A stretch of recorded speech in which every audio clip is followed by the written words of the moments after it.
20절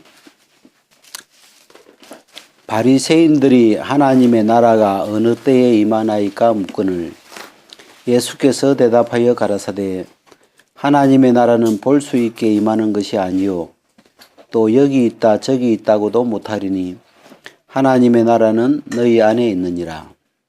그 다음에 우리가 마태복음 13장을 한번 보겠습니다. 마태복음 13장 31절 우리 31절 32절 같이 읽겠습니다. 시작. 또 비유를 베풀어 가라사대 천국은 마치 사람이 자기 밭에 갖다 심은 겨자씨 하나를 같으니 이는 모든 씨보다 작은 것이로되 자란 후에는 나물보다 커서 나무가 되매 공중의 새들이 와서 그 가지에 깃들이느니라. 여기까지만 보겠습니다.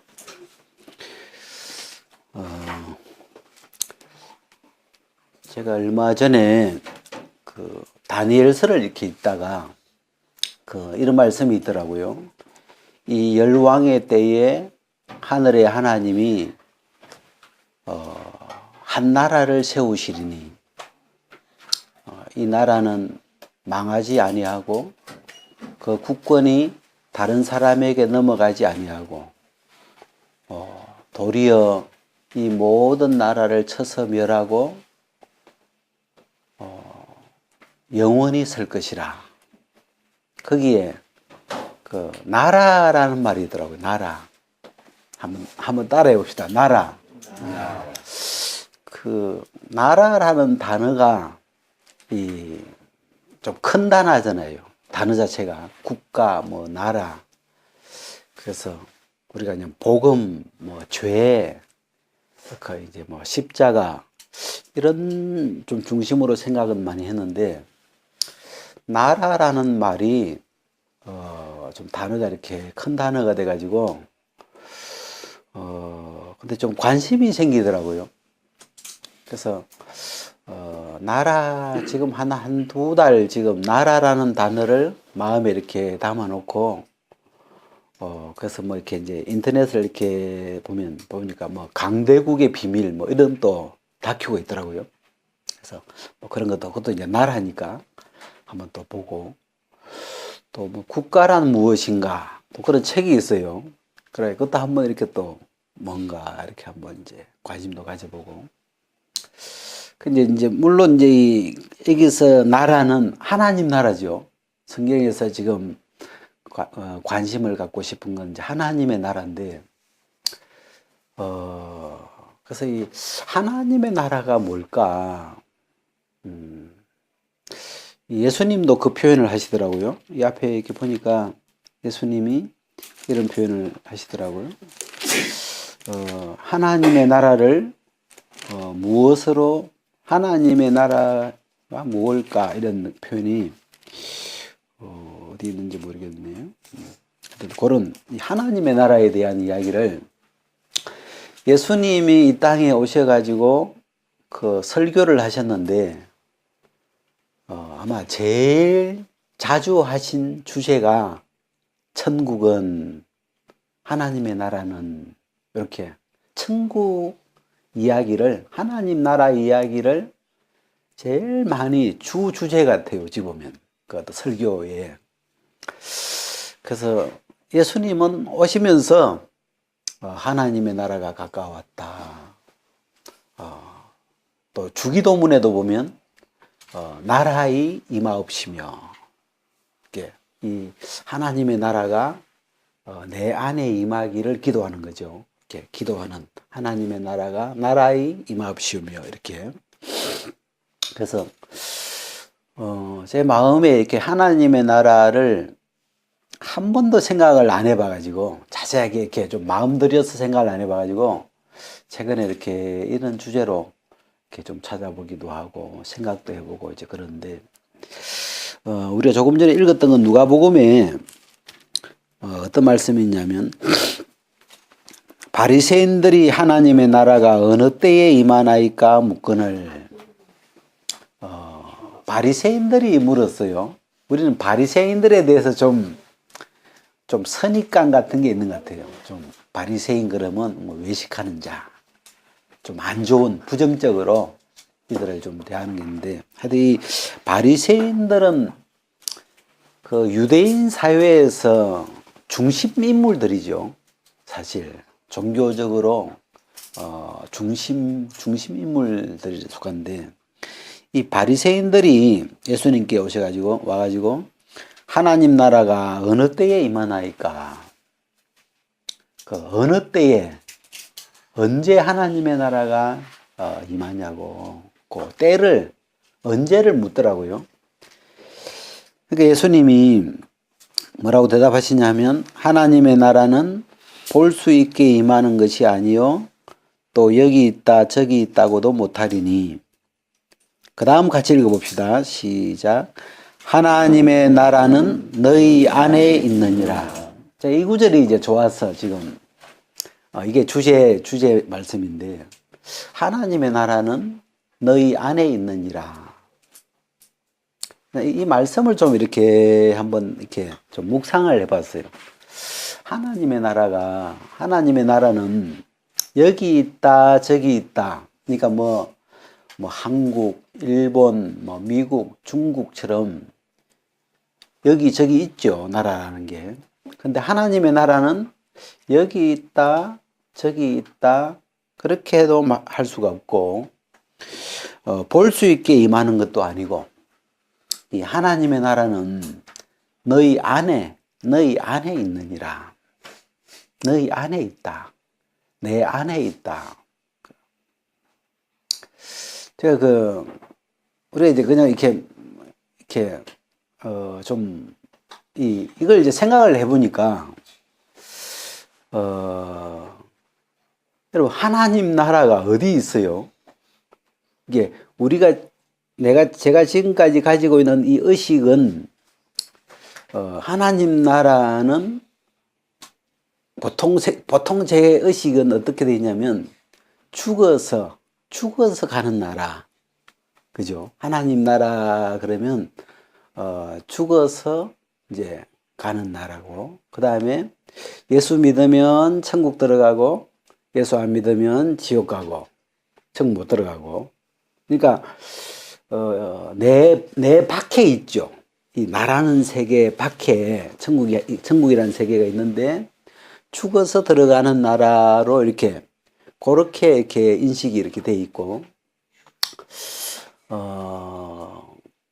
이게 물론 우리가 이제 사람이 거듭나지 아니하면 하나님 나라를 들어갈 수 없다. 하나님 나라 이야기를 이렇게 하셨는데, 여기 이제 지금 누가복음 17장에서는 예수님이 이 하나님의 나라는 너희 안에 있느니라. 야, 그래서 제 마음에 좀 질문을 한번 만들어 봤어요. 이 하나님의 나라를 가지고 질문을 만들어 보면 어떤 질문이 만들어지겠어요? 이 좋은 질문을 하는 사람이 좋은 사람이래요. 이 좋은 질문을 만들어내는 사람이 뛰어난 사람이래요. 그 사람이 만들어내는 질문을 보면 그 사람을 알 수 있다고 이제 그런다는데, 우리가 이 하나님의 나라를 가지고 질문을 이렇게 해보면, 질문을 만들어 보면 어떤 질문을 만들어 볼 수 있겠어요? 이렇게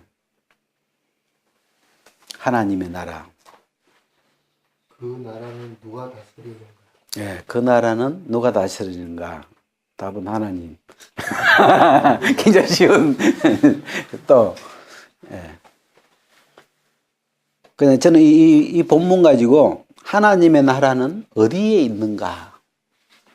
이게 물론 이 말씀대로 내 안에 있나 밖에 있나? 그 하나님의 나라가 지금 어디에 있는가? 이게 다르게 질문하면 내 안에 하나님의 나라가 있는가? 또 다르게 이야기하면 지금 내 안은 하나님 나라일까? 아닐까? 이제 이렇게. 막 어떨 때는 그런 거 있잖아요. 막 속에서 시끄러워가지고 속에서 막 전쟁과 그 뭐 이렇게 막 여러분 우리가 살다 보면 내 마음, 내 안이 천국이다 이런 느낌보다도 뭐 그냥 볼 때 이 세상이 다 들어와 있는 느낌도 있고 또 어떨 때는 내 마음, 내 안이 이거 천국은 그냥 지옥 같은 어떨 때는 그런 생각을 할 수도 있죠. 그래서 내 안에 천국이 있는가? 내 안이 지금 천국일까? 지옥일까? 이런 질문을 그냥 이렇게 던지면서 한번 생각을 해보는 거죠. 왜냐면 예수님이 하나님 나라는 너희 안에 있느니라 이렇게 이야기하시니까. 또 무슨 질문을 만들 수 있겠어요? 이 하나님 나라를 가지고.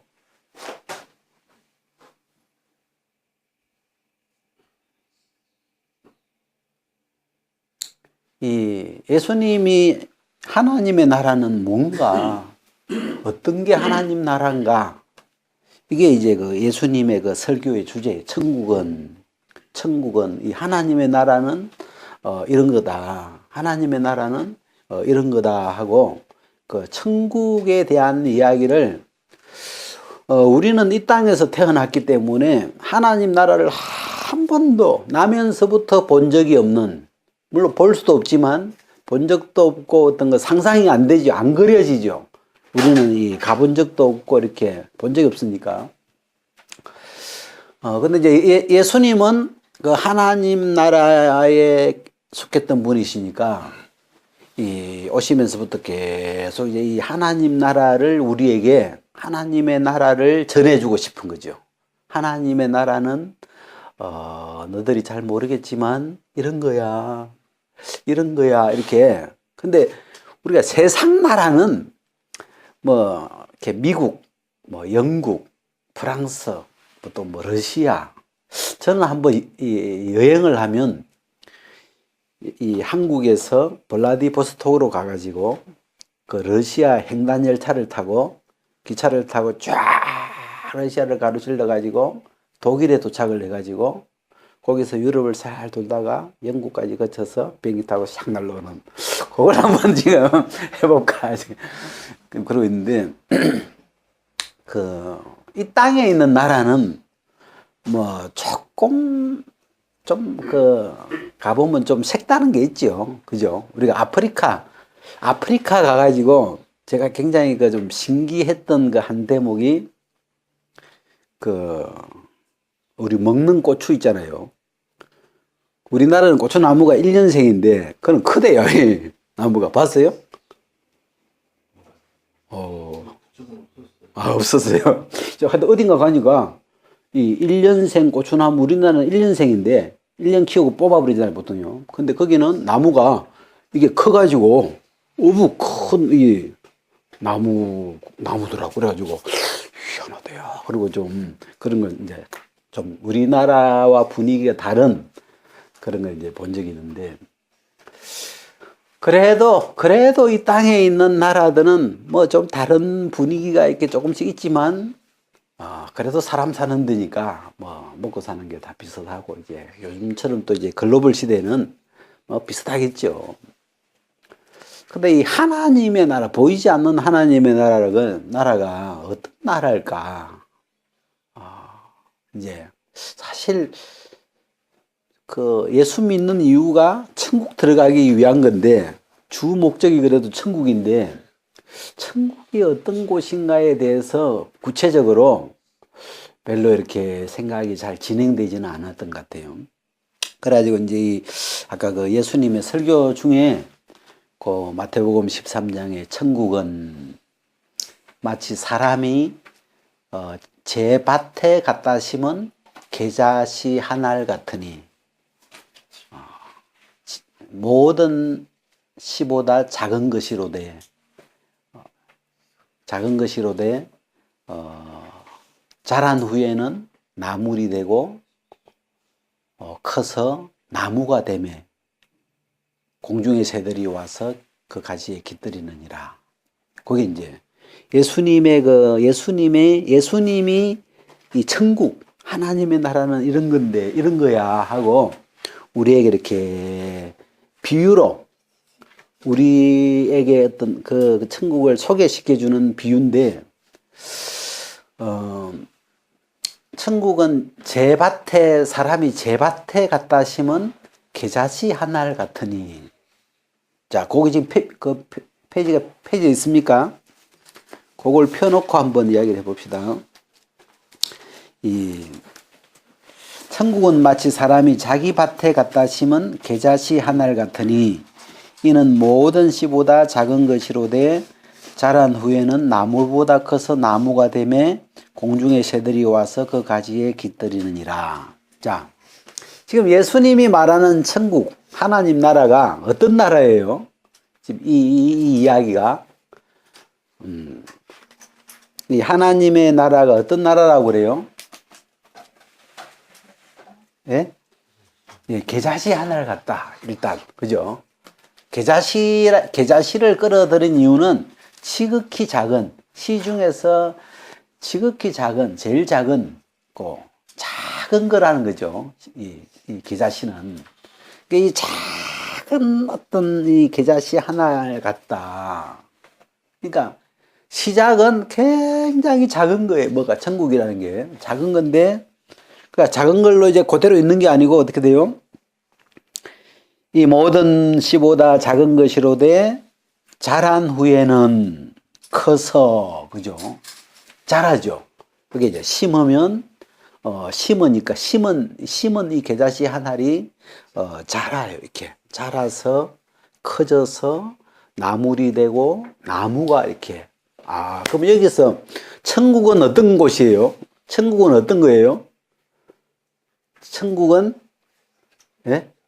자라는 거다. 이게 천국이라는 세계는 뭐 돌멩이처럼 이렇게 가만히 있는 게 아니고 보석처럼 가만히 있는 게 아니고 생명체 같은 생명이 있어서 이게 심겨지면 처음에는 작은 건데 이게 심겨진 이후에는 점점 자라가지고 나물이 되고 나무가 이렇게 되는, 그래서 공중의 새들이 와서 그 가지에 깃들이게 되는. 천국이라는 세계는 뭐 아직 정확하게는 모르겠지만 예수님의 이 비유 속에서 우리가 느낀 게 잘하는 거구나. 이 천국이라는 세계는 고정되어 있는 세계가 아니고 어떤 생명처럼 어떤 세계가 자라가는, 점점 자라서 처음에는 작은 거였는데 모든 씨보다도 제일 작은 겨자씨 같았는데 이게 심겨져 가지고 심겨진 후에는 점점 자라서 큰 나무가 되는구나. 이런 게 천국이구나. 그죠? 그래서 천국이라는 건 이 자라가는, 성장해가는, 커져가는 어떤 내 마음에 복음이라고 하는 씨가 하나 들어왔는데 이 복음이 들어와 가지고 그냥 그대로 하늘 그대로 있으면 아직 천국이 이렇게 뭐가 좀 안 된 거죠. 이게 심겨진 후에 자라가는 그 세계가 내 속에 심긴 그 씨가 이렇게 열려져 가지고 이렇게 자라서 내 안에서 뭐가 무럭무럭 자라서 이렇게 처음에는 뭐 별 것 없어 보이더만 점점 시간이 지나니까 보다 보니까 나물이 하나 이렇게 나오고 그다음 조금 있으니까 나무가 돼 가지고 이 마음속에 이 속에 어둑 자리를 딱 잡으니까 그 나무의 그늘에 새들이 와서 이렇게 쉬기도 하고 그런 어떤 무슨 세계가 형성되고 있는 거죠. 그래서 이 천국은 이런 곳이구나. 그래서 제가 지금 이제 이야기를 하고 싶은 건 뭐냐면 이 천국은 우리 안에 있다고 하니까 내 안에, 여러분 안에 이 있는 것이 천국이라고 하니까 사람의 마음마다 상태는 다 좀 다르겠지만 나의 천국, 내 마음에 임한, 내 안에 임한 나의 하나님 나라, 나의 천국이 있을 거 아니에요.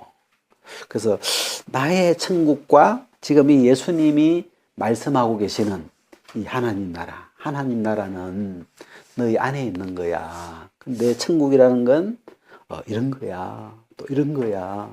천국에 대한 비유를 여러 가지 예로 예수님이 설명을 하시면서 천국은 이런 거야 하고 우리에게 말씀하고 계시는데 그 천국이 내 안에, 그런 천국이 내 안에 씨로 심겨져서 내 안에서 자라서 내 안에서 이렇게 커가고 있는 것이 이게 정상일 것 같아요. 그래가지고 천국이라는 건 죽은 다음에 천국에 들어가는 개념 말고, 물론 그런 개념도 있죠. 그것도 뭐 무시할 수 없는 개념인데, 지금 이 누가복음 17장이 이야기하는 개념은 지금 이 땅에서 지금 내 안에, 우리 안에 하나님 나라의 복음이 들어와 가지고 내 안에 하나님 나라의 씨가 심겨져서 내 안에서 자라고 있는 천국, 내 안에서 지금 자라가고 있는 이 천국, 이런 세계. 그래서 우리가 마음을 열면, 내 마음에 문이 있다면 내 마음의 창문을 다 열어놓아서 사람들한테 만약에 이걸 보여줄 수 있다면 뭐 보이진 않는 세계지만, 보이지는 않지만 정말 감사한 건 너희 안에 있는 것이기 때문에 나는 아는 거예요. 이게 나는 내 마음에 심겨진 그 씨를 알고 그 씨에서 싹이 나서 나물이 되고 나무가 되고 이렇게 막 자라가고 있는 세계를 내 안에 있으니까 본인은 느끼겠죠. 내 안에 자라서. 그래서 내 안에 임한 하나님의 나라. 제목을 써본다면 내 안에 임한 하나님의 나라. 그래서 내 마음의 이 창문을 다 열어놓으면 내 안에 심겨져서 이렇게 자라가고 있는 그 천국을 사람들한테 보여줄 수는 없지만 내가 말로 표현해 줄 수 있죠. 내 마음에 이런 씨가 들어와 가지고 지금 이렇게 피고 있는데 아직은 좀 작아. 뭐 채송화처럼 아직은 작지만 이게 이렇게 하루하루 싹이 이 꽃이 피고 자라고 있어. 이게 커지면 정말 좋은 이 나무가 될 거야. 그래서 내 안에 그걸 느끼고 있는 거죠. 작은 이 천국이라는 세계를 지켜보고 있고 그 천국 세계를 소중하게 가꾸어 가는 사람이 있고. 그래서 그러니까 이 천국은 하나님 나라는 너희 안에 있느니라. 그래서 이 하나님 나라가 멀리 있는 게 아니구나, 내 밖에 있는 게 아니구나. 처음에는 나와 상관없었고, 우리가 이 복음이 오기 전에는 내 안이 어떤 세계였냐 하면 죄가 왕인, 이 세상 임금 죄가 왕 노릇하는, 그러니까 흑암의 권세, 그죠? 다른 나라였죠. 그 무슨 나라를 그래요?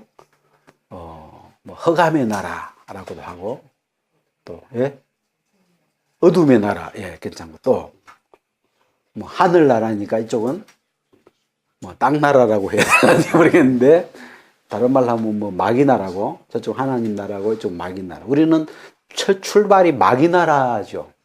우리의 이 속세계가 이 죄가 들어와서 마귀가 이미 점령된 상태에서 우리는 인생을 출발했기 때문에, 출발하면서 뭘 느끼게 되겠어요? 점점 커가면서 내 마음이 천국이구나, 이게 아니고 갈수록 음의 지옥이구나. 이게 뭐 지옥을 멀리 안 봐도 그냥 내 안만 봐도 지옥이 따로 없네. 이렇게 내 안에서 지옥을 그냥 확인할 수 있겠죠. 야, 죄밖에 없구나. 정말 더러운 것밖에 없네. 뭐 남을 찌르는 것밖에 없구나. 그냥 이 내 안에 있는 이 세계를 또 잘하거든. 막 내 안에서 막 가시덤불과 은근기와 이런 막 그 지옥에 속한 어둠에 속한 세계들이 내 안에서 계속 자라가고 있는 걸 다른 사람은 이것도 보여줄 수는 없지만 본인은 다 느끼잖아요. 내 안에서 자라고 있으니까. 야, 그러면서 이제 우리가 갈등을 하잖아요. 왜 나는 이런 사람일까? 왜 내 속은 이럴까? 그러면서 이제 예수님을 찾기도 하고 하나님을 찾기도 하고 그러면서 이렇게 우리가 이 신앙의 여정을 시작하는 건데 그래서 어느 날 이 천국 복음이라 그러죠. 이 하나님 나라의 복음, 천국 복음, 이 좋은 씨, 복음이라고 하는 이 천국 복음을 이렇게 듣고 마음에 이렇게 받아들여서 그 복음의 씨가 이렇게 우리 마음에 심겨지면 그 복음의 씨가 그대로 안 있고 참 신기하게 이렇게 이게 자라더라고요. 이게 마음속에서. 그게 제가 한 7년 됐는데 어느 날 제 마음에 이렇게 내가 그리스도 안에 있는 사람이구나. 내가 주님 안에서 거듭나 있구나. 새 것이구나. 그런 작은 점이 하나 이렇게 씨앗이 하나 이렇게 마음에 심겼는데 그게 처음에는 그냥 조금 뭐 할 말도 없어요. 그냥 그렇구나 이 정도인데 이렇게 생각을 해보고 시간이 조금씩 가면서 야, 내가 그리스도 안에 있다면 이제는 새 것이구나. 새로운 피조물이구나. 그리고 이제 그 당시 저는 막 너무 제 하는 일마다 뭐가 일이 안 돼가지고 이 막 그 진노의 자녀다. 막 이런 게 제 마음에 굉장히 아멘이 됐어요. 그냥. 근데 이렇게 이 거듭나서 이렇게 딱 보니까 아, 이제는 긍휼의 그릇이구나. 하나님이 내가 하는 모든 일에 긍휼을 부으시겠구나. 긍휼이 담기겠구나. 그러면서 이 제 마음 안에서 이 어떤 천국의 어떤 이 세계가 이 하나님 나라가 이렇게 뭔가 조금씩 만들어져 가더라고요. 그러면서 야, 내가 다른 거 잘 모르겠지만 이제는 하나님이 나에게 긍휼을 부어 주시겠구나. 막 그냥 그 마음 그게 그냥 나고 그게 내 속에 임한 천국이었기 때문에 막 그것만 해도 너무 막 그전에는 무슨 일만 하면 또 막 진노를 받을 것 같고 또 막 무슨 막 늘 그 진노의 진노 알레르기가 아니고 뭐죠? 진노 노이로제 진노 노이로제 증상이 또 요거 들고 가고 또 책망받을 가고 무슨 막 좀 그런 불안한 상태죠 내면이. 늘 그 움츠려 있고 기죽어 있고 이런. 저는 이제 또 어렸을 때부터 좀 왜 그런지 잘은 모르겠지만 좀 기가 많이 눌려 있었어요. 그냥 좀 왜 그런지 제가 막내라서 그런가. 막내는 그런 거예요? 네. 좀 그런 게 있죠.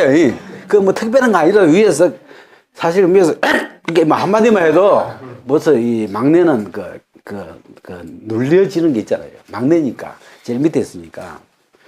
그래가지고 이렇게 뭐 이렇게 어쩌지 해가지고 많이 눌려 살았어. 좀 이게 보통 세상 말로 길을 못 펴고 산다 그죠? 그럼 뭐 이렇게 이제 커서 이렇게 뭐 대학도 가고 이렇게 뭐 이렇게 길을 좀 펴도 될 때가 됐는데 원체 기 죽는 쪽으로 길들여져 버려가지고 나중에는 기 펼 게 없더라고. 길을 어떻게 펴는지도 모르겠어. 그냥 그렇게 이제 이렇게 늘 사람이 좀 이렇게 내면이 늘 움츠려 살았어. 오랫동안. 꼭 그 성경에 나오는 뭐 손 마른 사람, 등 굽은 사람 이런 것처럼 제 내면이 좀 그런 모양이었는데 제가 이제 이 부활하신 주님으로 말미암아 이렇게 거듭나 있는 이런 세계에 이렇게 오면서 그 하루는 그 마가복음 1장인데 예수님이 세례를 받고 물에서 탁 올라오실 때 그 하늘이 열리면서 하나님이 너는 내 사랑하는 아들이요 아들이라 내가 너를 기뻐하노라 그 말씀을 하시는데 제가 예수 그리스도 안에 있으니까 그 말씀이 예수님에게 하신 말씀인데 예수 안에 있는 나에게도 정확하게 내가 너를 이렇게 너에다가 저를 이렇게 딱 해보니까 사이즈가 딱 맞더라고요. 아, 이건 하나님이 나에게 하시는 살아있는 음성이구나 하고 제 마음에 그 음성을 그대로 이렇게 받아들였는데, 너는 내 사랑하는 아들이요. 이 말씀보다도 더 제 마음을 피워준 게 뒷구절인데, 내가 너를 기뻐하노라. 내가 너를 기뻐해. 그 하나님이 나를 기뻐하신다는 그 눈빛, 그 한마디가 제 마음에 그대로 심기면서, 아, 신기하대요, 진짜. 제가 한 50년 동안 내면에 그 눌려있고 움츠려져 있던 세계들이 그 말씀 한마디가 딱 심기면서 이 속에서부터 이렇게 빵빵하게 뭐랄까, 내면이 펴지는 거 있잖아요. 그게 희한하대요. 그래서 중심에서부터 딱 중심에서 힘을 딱 받아가지고 쫙 펴지더만, 야, 이제는, 이 하나님 한 분만 있으면, 나를 사랑하시고 나를 기뻐하시는 이 한 분만 있으면, 이 한 분으로 내가 어떤 문제나 어떤 상황이 와도 내가 다 이길 수 있겠구나. 그 마음에 딱 중심에서 그게 딱 오더라고요. 제가 대학 다닐 때 그 마라톤 대회가 있었거든요. 그때는 한참 운동 좋아하니까 마라톤 대회에 출전을 했어요. 그래가지고 막 뛰는데 그 학교 언덕을 이렇게 한 바퀴 빙 돌고 나가서 이렇게 해서 한 20km가 되는데 그 언덕을 막 올라가야 되는데 제가 그때도 약간 좀 무거웠는지 올라가는 게 엄청 더딘 거라 이렇게 막. 근데 그때 이제 저로 하여금 막 힘이 쏟게 해준 게 우리 그 클래스에 실험하던 짝이 있어요. 짝이 있는데 그 친구가 이제 자기 반 친구들이 이제 막 뛰니까 길에 나와서 막 동서가 잘해. 그래서 막 이렇게 막 손을 흔들었는데 그런 거 있잖아요. 막 그 사람을 보는 순간 막 힘을 탁 받아가지고 막 한 200명 제껴버렸지 뭐. 그런 거 있잖아요. 힘이 막 확 오는 그런 것처럼, 야, 그 하나님의 그 말씀 한마디가 너는 내 사랑하는 아들이요 내가 너를 기뻐하노라. 그 말씀이 제 마음에 탁 심기는데, 제가 하여튼 그날 이후로 기가 살아난 것 같아요. 하여튼 그날 이후로 중심이 이렇게 탁 펴졌어요. 그래서 어느 누구 앞에서도 기 안 죽고, 저는 기가 잘 죽는 사람이에요. 그래가지고 우리 사람이 늘 속상했던 게 그런 거예요. 기 안 죽어도 되는데 우리 남편이 더 나은데 기 안 죽어도 되는 사람 앞에서 기 죽고 있는 그런 모습일 때가 많아요.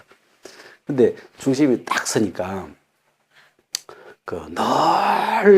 제가 늘 그분 앞에서는 기 죽은 사람이 한 분 있는데 늘 그 앞에서 길을 펼 수가 없는 그런 상대가 있는데, 하나님이 딱 오니까 당당해지더 사람이 굉장히 중심에서 할 말도 못하고 자기 속은 이런데 그 앞에서는 또 아닌 것처럼 막 이렇게 막 그렇게 해야 되잖아요. 근데 내 할 이야기를 딱딱 할 수 있는 그 중심이 펴지더라고요. 그래서 제가 이런 어떤 이 천국 복음이 제 마음에 이렇게 심기면서 참 사람이 이렇게 또 달라지는구나. 그래서 제가 뭐랄까, 누구를 핑계할 필요가 없겠더라고요. 이 하나님 한 분으로, 하나님이 심어주신 이 복음 하나로 이게 다 펴지니까. 그리고 그거 하나로 이 인생을 살아갈 수 있겠구나. 그런 마음. 그래서 제가 이 누가복음 17장은 너희 안에 하나님 나라가 있다. 그래서 내 안에 내 안에 있는 이 하나님의 나라. 그걸 제가 이렇게 마음을 열어서 한번 이렇게 다시 한번 이렇게 더듬어 보니까, 어느 날 이 천국 복음이 하나 심어져 가지고, 그게 하나를 그대로 있지 않고, 이게 제대로 심어져서, 자라서 제 마음의 세계를 펴주고, 또 이 진짜 하나님 나라를 하나님이 다스리는, 하나님이 함께 하시는 그런 나라를 이렇게 만들어 주시고, 그런 세계가 이렇게 쭉 이렇게 자라도록 진행이 됐다는 게 참 너무 참 감사하고. 그래서 오늘 예수님이 천국은 하고 이렇게 비유를 여러 가지 설명을 하셨는데, 예수님이 그 말씀하시는 그런 천국이 내 안에도 천국이 있구나.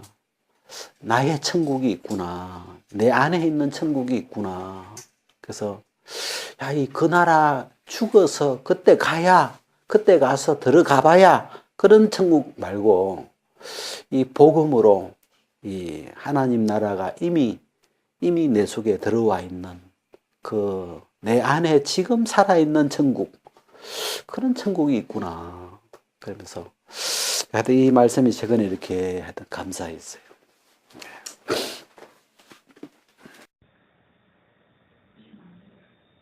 그러니까 우리가 이제 이 아버지가 볼 때요, 둘째 아들은 지금 기쁨이 되잖아요. 돌아가는 기쁨이 되고, 맏아들이 오히려 지금 막 근심거리가 되는 거죠. 그럼 이제 우리가 이 맏아들이 지금 문제예요. 그러면 이 맏아들을 좀 무슨 이 신앙 상담을 해준다고 해봅시다. 우리가 맏아들을 불러놓고, 맏아들 좀 이리 와보라고.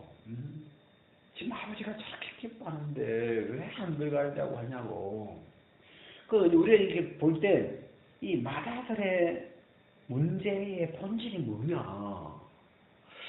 자, 여러분, 이 맏아들이 아버지하고 마음이 같아요, 안 같아요? 안 같잖아요, 지금요. 아버지는 기뻐하고 있는데, 동생 때문에. 이 맏아들은 화를 내고 있으니까. 아버지하고 마음이 달라야지.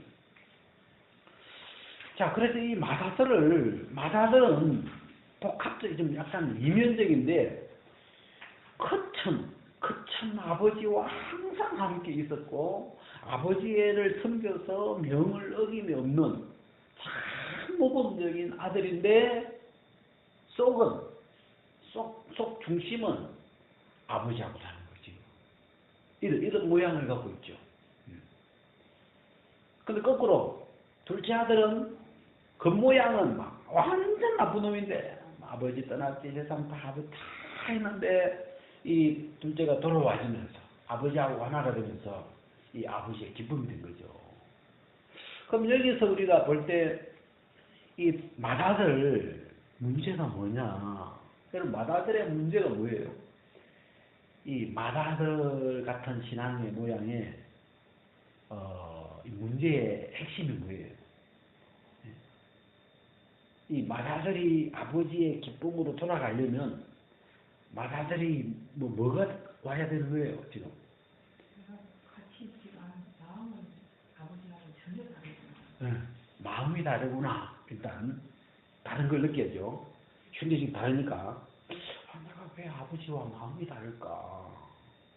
아버지는 저렇게 기뻐하고 계시는데, 난 늘 아버지가 항상 함께 있고 아버지와 마음이 하나라고 늘 이야기했는데, 왜 나는 지금 이 순간, 저 둘째가 돌아왔을 때 이 순간 아버지와 마음이 하나가 안 될까?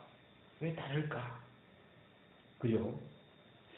그런 걸 이렇게 생각해 보면서 이제 저기 이 주제가 지금 회개니까 잃어버려진 적이 있는가? 회개는 지금 아버지가 기뻐하는 건 회개가 되기를 바라는데, 이 회개가 이루어지기를 바라는데, 이 마다들은 이 잃어버려진 적이 없는 거예요. 마음속에서. 자기는 아버지를 한 번도 떠난 사람이 아닌데. 그러니까 회개할 게 없죠. 떠난 적이 없으니까 뭐 돌아올 게 없죠.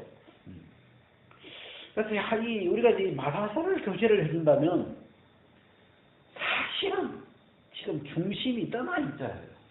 중심이 아버지를 떠나 있고 아버지와 이미 떠나서 아버지와 전혀 다른 그런 마음의 모양을 갖고 있는데 지금 자기가 끝이 그 모양이 자기 행위가 아버지를 잘 섬기고 있으니까 율법을 잘 지키고 있다는 금식도 하고 뭐 안식일을 지키고 어떤 그 율법의 그 조례를 잘 지키고 있다는 그 모양 때문에 자기 진짜 봐야 될 자기 영혼의 이 중심 모양을 못 보고 있는 거죠. 그래서 우리가 이 바리새인들 보고 예수님이 외식하는 서기관과 바리새인들이요. 외식 속은 썩었는데 겉만 깨끗하게 회치를 해놓은 거죠. 그런 게 이 바리새인들의 특징이잖아요. 그래서 이 마다들이 생각을 한번 깊이 해봐야 될 포인트는 내가 하나님 앞에 내가 아버지 앞에 잃어버려진 적이 있는가? 예수님이 오신 건 잃어버린 자를 구원하는 것이고 죽은 자를 살리러 오신 건데 잃어버리신 적이 없고 죽은 적이 없는데 사람이게 예수님이 필요 없는 사람이죠. 여기 회개할 것 없는 사람은 다른 말로 예수가 필요 없는 사람이에요. 예수가 불필요. 예수님이 그죠? 예수님이 오신 건 죄인을 불러서 지금 회개시켜주러, 다시 찾아주러, 다시 아버지하고 하나가 되게 해주러 온 건데, 떠난 적이 없는데, 아버지가 늘 항상 함께 있었는데, 예수님을 전혀 필요하지 않죠. 그죠? 그러니까 유대교 왜 이렇게 예수님을 지금도 유대교는 예수님을 전혀 무시해요. 그냥 필요로 하지 않아요. 그래서 우리가 이 신앙의 어떤 출발점이 회개인데 회개하고 복음을 믿으라. 이 복음을 믿는 예수를 믿는 이 믿음의 세계에 가기 위한 전 단계가 이 회개인데 회개하고 근데 이 회개의 첫 번째 점이 잃어버려진 적이 있어야 돼요. 그래서 양이 있었는데 하나를 잃어버려서야 뭐 목자가 찾아와서 그걸 뭐 회개시키고 이런 걸 하죠. 드라크마를 잃어버리신 적이 잃어버려서야 그다음에 그 드라크마를 다시 찾는 다시 얻는 이 회개라는 게 있죠. 그래서 우리가 이 성경상으로 이렇게 전체적으로 보면 한 사람 아담으로 말미암아 모든 사람이 죄인 되어버렸고 그 죄로 말미암아 사망이 와버렸고 하나님에게서 떨어져 버렸고 잃어져 버렸고 죽어져 버린 그게 이 아담 안에 있는 모든 사람의 영적인 모양이 이미 잃어버려져 있는 모양인데 그 속 모양을 이 율법의 행위라는 내가 율법을 잘 지킨다는 11조 잘 내고 주일 잘 지키고 이 바리새인들처럼 이런 그런 금식하고 이 율법이 요구하는 사람들을 이 죄인과 세리들보다 잘 지킨다는 그 겉 모양, 그 칠해로 이걸 발견하지 못하고 있는 거죠. 내가 하나님 앞에 죽어 있는. 하나님 앞에 잃어버려져 있는 하나님이 와서 예수 그리스도가 와서 나를 찾아주지 않으면, 나를 건져주지 않으면, 나를 거듭나게 해주지 않으면, 나를 살려주지 않으면 우리는 영원히 버려질 수밖에 없는, 예? 양이 한 마리 잃어버려졌는데 양이 이제 집을 찾아갈 수가 없어요. 길눈이 없어가지고. 그랬는데 밤 되니까 막 늑대가 우 합나서 하는데 그날 밤 지나면 이 양은 없겠죠. 아마 늑대의 밥이 되고. 왜? 양은 싸움도 못해요. 무슨 둘이 제대로 있는 것도 아니고 달리기를 잘 뒷다리를 짧고 뭐 하여튼 하나님 양을 만들 때 양은 무슨 전투 능력이나 무슨 아니면 도망이라도 잘 가든지 아니면 무슨 부들처럼 막 땅에서 파고들어가지고 무슨 이 적을 대비할 수 있는 아니면 뭐 석큰 것처럼 방구라도 빡 해가지고 무슨 대비력이 있어야 되는데 양은 아무것도 없어. 스스로 자기 생명을 지킬 수 있는 무슨 대책이 없어. 항상 목자가 가까이에서 지켜주지 않으면, 그래서 목자를 떠난 양은 죽은 거예요. 그는 이미 목자에게서 잃어버려져 있는 떠난 양은 죽은 것 같은 거죠. 그러게 양입니다. 그게 우리 하나님을 떠난 인간의 모습이잖아요. 그런 인간인데 자기가 잃어버려져 있는 모습이 발견된 사람하고 잃어버려진 적이 없는 사람하고 이 신앙하는 방향이 달라요. 잃어버려진 적이 없는 사람은 뭘 자꾸 잘하려고 그래요. 잘 지키려고 이게 행위적으로 가게 되고, 근데 잃어버려져 버린 사람, 죽어버린 사람은 할 게 없어요. 그죠? 아무리 해봐야 되질 않으니까 내 노력으로 목자에게로 찾아갈 수도 없고, 인간의 어떤 움직임으로도 이 생명을 회복할 수 없기 때문에 할 수 있는 게 없어요. 그냥 죽은 거예요. 이미 잃어버려진 것이고 이미 죽은 거나 마찬가지. 그냥 이제 남은 게 있다면 이 목자가 와서 자기를 찾도록 찾아서 자기를 찾아서 건져주는 그 길 외에 이 목자의 어떤 이 움직임 외에 다른 기대할 게 없죠. 그래서 이 사람은, 이 둘째 아들은 자기에게 기대할 것이 전혀 없는 사람. 그래서 자기 중심적이 될 수가 없어요. 자기는 기대할 것이 제로기 때문에 자기를 기대할 게 없고, 이 목자 중심이나 아버지 중심, 하나님 중심, 그분이 와주세요. 아버지께서 와주세요. 이런 거죠. 근데 이제 맏아들은 잃어버려진 적이 없으니까 지금도 내가 좀 더 열심히 하면, 내가 좀 더 율법을 더 지키면, 아마 내가 율법을 요즘 좀 게을러져서 그런 거야. 좀 더 새벽기도 하고, 좀 더 안식일 지키고, 좀 더 성경 보고, 좀 더 기도하고, 예? 좀 더 또 뭐 해야 돼요? 예? 좀 더 하여튼 더 열심히 하면 될 것 같은 그런 방향으로 길을 가고 있는.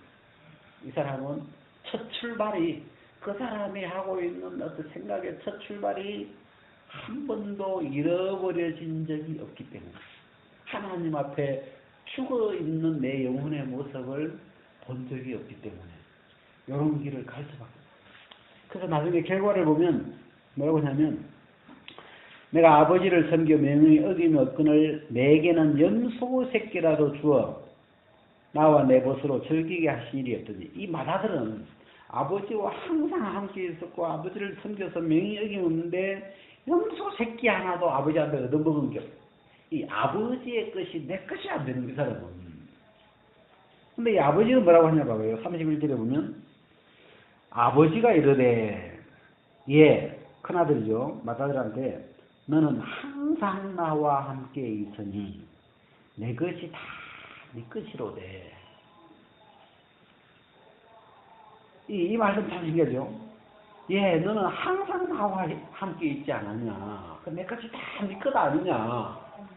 여러분, 이 아버지하고 항상 함께 있으면 아버지의 것이 다 내 것인 거예요. 그냥 다 쓸 수 있는 거예요. 근데 참 희한하죠. 그런데 이 마다들은 아버지와 항상 함께 있었는데 염소 새끼 한 마리도 내 것이 안 되는 거야. 왜? 어떤 그 중심의 세계가 끊어져 있습니다. 그처럼 함께 있는 것 같은데 우리가 중심이 아버지와 이렇게 다르기 때문에. 그래서 그런 걸 이 성경에서는 회개할 것 없는 자라. 밝힐 게 없는, 잃어버린 적이 없는, 한 번도 죽은 적이 없으니까 살아날 필요가 없는, 살려주실, 이 찾아주실, 구원해주실 구원자가 필요 없는. 그래서 우리가 그 첫 단추를 잘 끼야 된다 그러는 말인데, 이 신앙의 어떤 첫 출발, 첫 점, 예? 이 시작점, 우리가 이 예수님을 향하여 갈 수 있는 시작점이 뭔가? 그때 첫 점이 죄인이에요. 죄인. 아, 내가 죄인이구나. 죄라는 말은 잃어버려서 그랬구나. 죄 때문에 하나님과 끊어져 버렸구나. 잃어버렸구나. 사망이 왔구나. 그러면 내 쪽으로는 기대가 전혀 없는 거예요. 네, 죄가 들어왔고 사망이 와버렸기 때문에 이 상태에서 아무리 율법을 지킨다고 한들 하나님 앞에 도달할 수가 없어요. 이미 죄가 들어왔기 때문에. 여러분, 율법을 주신 목적은, 율법이 내려온 이유는 죄는 아담 때 들어왔고 율법은 모세 때 내려왔는데, 율법이 오기 전에 이미 죄가 들어왔죠.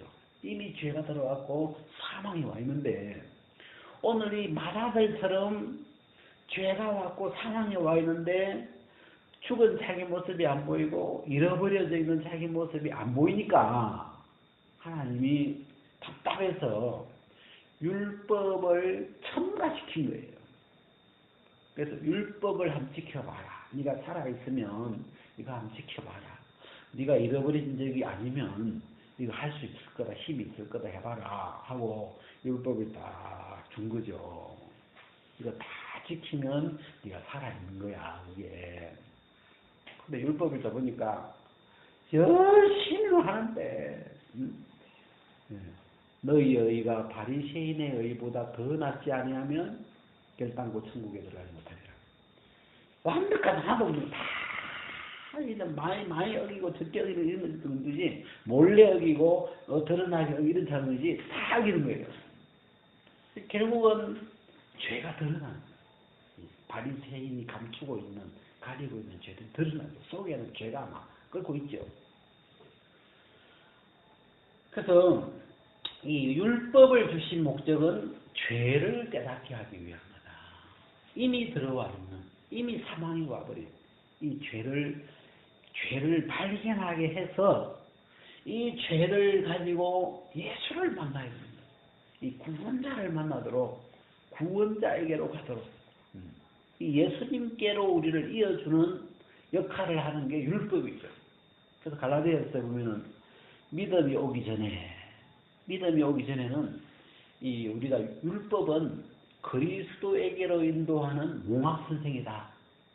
옛날에 서당에 양반집 아들을 서당으로 데려다주는 종놈이었어요. 그 종을 몽학 선생이라 그래요. 이 애들을 이렇게 거기까지 데려가지고 오는 거예요. 제가 가르치는 게 아니죠.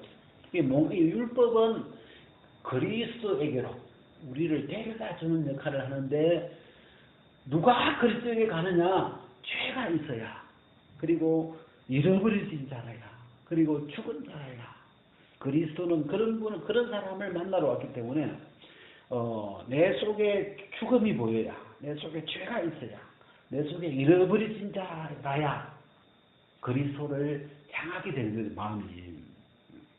그래서 율법은 사실 우리를 그리스도에게로 인도하기 위해서 하나님 편에서 답답해서 율법을 첨가시켜 줬는데, 이 유대인은 또 거다가 그렇게 주신 이 율법을 잘 지켜가지고 복받아 보려고 지금도 율법 중심적으로 가는 거예요.